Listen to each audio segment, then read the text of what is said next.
बचत वाली बहू। बचत करना और पैसों को बुरे वक्त के लिए जमा रखना बहुत अच्छी बात है, लेकिन इसे किस हद तक करना है ये सोचने वाली बात है। शिल्पी पड़ोसी शिखा के घर पर है। आय हाय, कितना ठंडा ड्राइंग रूम है तुम लोगों का। मैं तो यहीं दरी बिछाकर लेट रही हूँ। बच्चे स्कूल से आ जाए फिर ही जाऊंगी अपने घर। हाँ हाँ शिल्पी, क्यों नहीं, आराम करो। सब ठीक तो है ना? तुम लोगों के घर का एसी नहीं चल रहा है क्या? अरे नहीं चल रहा है, बस घर में अकेले मन नहीं लगता। बच्चे नहीं है ना, और ये तो गए हैं ऑफिस। खैर, ये शिल्पी का काम था, जहाँ से जितना बच जाए बचा लेती महीने के अंतिम दिन। वाह, इस बार की गर्मी में 2000 रुपए कम आए हैं। तभी बेटा आता है। माँ मेरे पेट में दर्द हो रहा है। ये पीठ पे देखो ना, छोटे छोटे दाने भी हो गए। अरे, इसे लेकर तुरंत डॉक्टर के पास चलो। ये क्या हो रहा है? घमोरी क्यों हो रही है? और पेट में दर्द भी तो सही बात नहीं है। वो लोग डॉक्टर के पास जाते हैं, जहाँ डॉक्टर बच्चे को देखता है और दवा लिख कर देता है।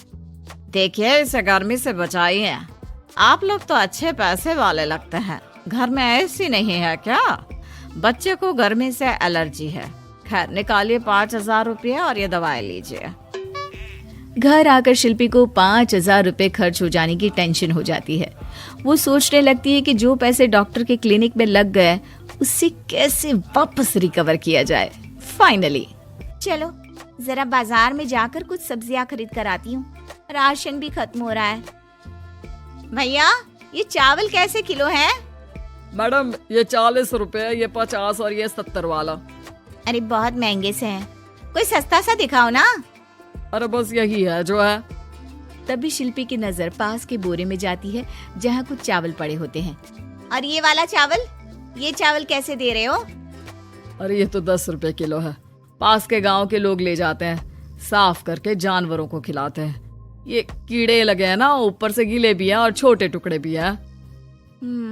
अरे ठीक है, कोई बात नहीं, पैक कर दो 5 किलो।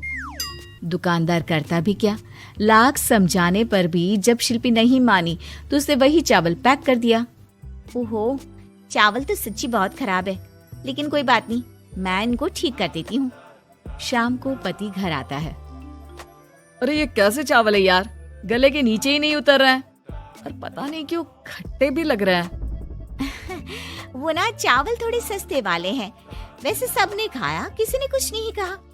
आपको ही पता नहीं सब क्यों खराब लगता है। पति कुछ नहीं कहता, वो भी खा पीकर सो जाता है। लेकिन अचानक, हे भगवान, पेट में दर्द हो रहा है। शिल्पी, क्या हो रहा है? मुझे डॉक्टर के पास जाना होगा। पति फिर उसी डॉक्टर के पास जा पहुंचता है। लगता है आप लोगों ने एसी चलाना शुरू नहीं किया। खैर, आइए टेस्ट करते हैं। फिलहाल तो 10,000 देकर आप भर्ती हो जाइए। पति अस्पताल में भर्ती हो जाता है और उसके सारे टेस्ट होते हैं। 3-4 दिन अस्पताल में रहने के बाद जब पति घर आता है तो वो शिल्पी पर जोर से चिल्लाता है। तुमने जो चावल खिलाए थे वो फंगस लगे हुए थे। तुम जानती हो, ऐसा चावल तो जानवरों को भी खाने के लिए नहीं देना चाहिए। अरे कैसी बात कर रहे हो, वो तो जानवरों के लिए ही थे। 10 रुपए किलो। वाह शिल्पी वाह, 10 रुपए बचाने के चक्कर में 10,000 लगवा दिए। अरे डॉक्टरों को पैसा देने से अच्छा है कि खुद अच्छा खाओ। एक दिन शिल्पी सब्जी लेने जाती है। अरे ये टमाटर कैसे दिए? सब्जी वाला, जो कि शिल्पी को पहले से ही जानता था। अरे मैडम, आपका ही इंतजार कर रहे थे। ये लीजिए आपकी सब्जी, पूरी पैक करके रखे हैं। ये लीजिए आपकी सब्जी का थैला। अरे वाह, कितना दे दूं? अरे देख लीजिए, जो मन करे दे दीजिए। आप नहीं लेती तो मैं उस गाय भैंस को ही दे देता। शिल्पी पर्स से 20 रुपए निकाल कर दे देती है।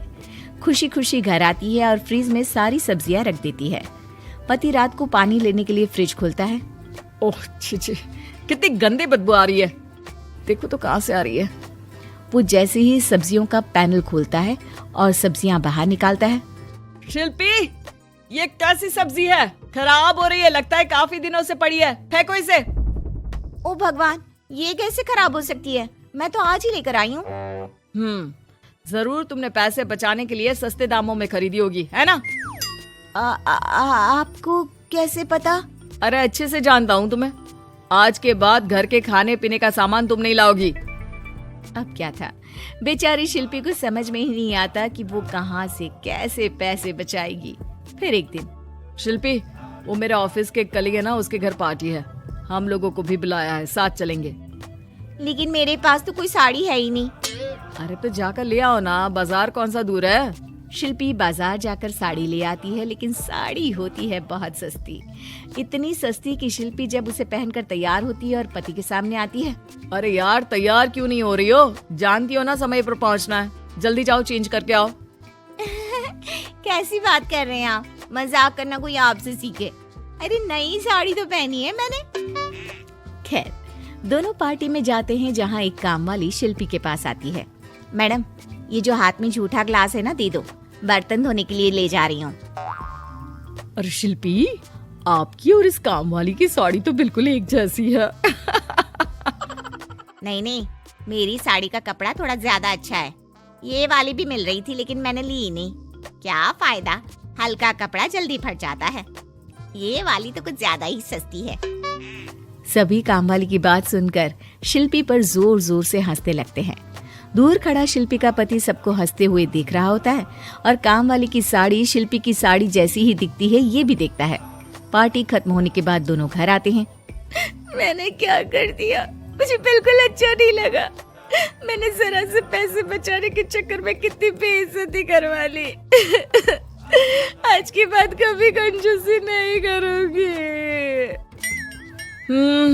चलो, देर आए दुरुस्त आए।